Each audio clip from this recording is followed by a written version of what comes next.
Well, a new study from the Department of Health was released today about the role of medical cannabis for chronic pain in reducing prescription opioid dosages.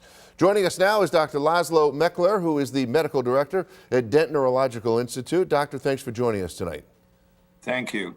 Doctor, let me ask you, the headline coming out of this study is patients who get 30 days or more of medical cannabis for chronic pain, they see a 51% drop in prescription opioid doses. What's your reaction to that finding? Well, I think this is a finding that we've seen over the last decade.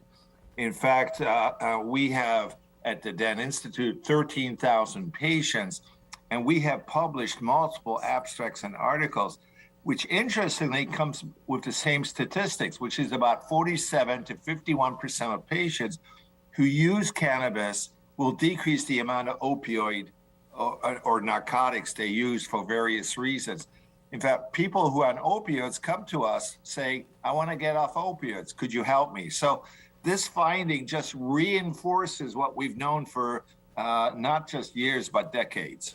So how does this study in particular impact the future of medical cannabis? Will we see an increase in usage among healthcare providers?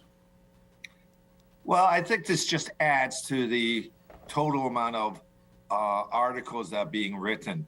Remember, for many, many years, 92% of articles have always been looking at the negativity of marijuana or cannabis. Now articles are coming out looking at the positivity, how it helps health. So I think for physicians in the community, I think this is just an added information. But I have to emphasize this study that was done through the city of University of New York was not a randomized study. So still, we have to go and do proactive randomized studies looking at cannabis, which then will be accepted by the medical community. But unfortunately, as we all know, cannabis is a federally illegal drug. And for this reason, it's very difficult to do research.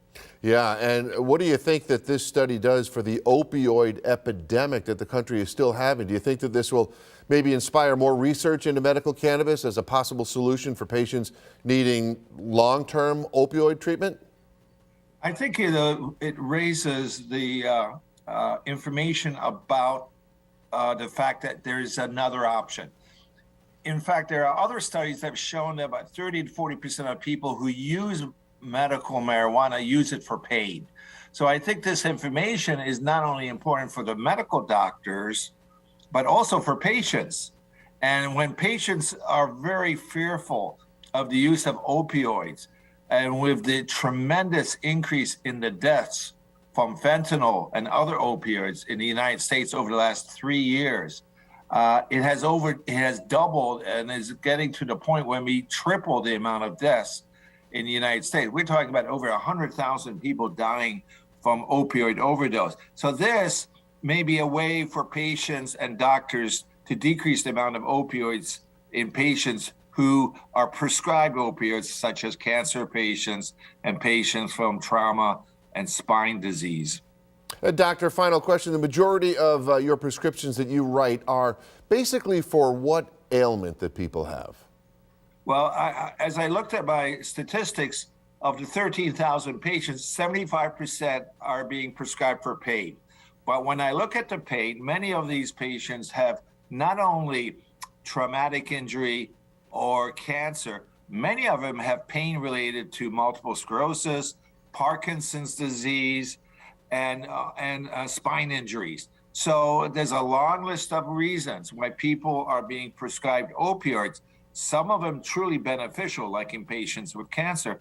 But adding an opioid to it may decrease the total amount of narcotics being used for the treatment of pain. And I think that's a good thing, because opioids not only cause the potential for death, but also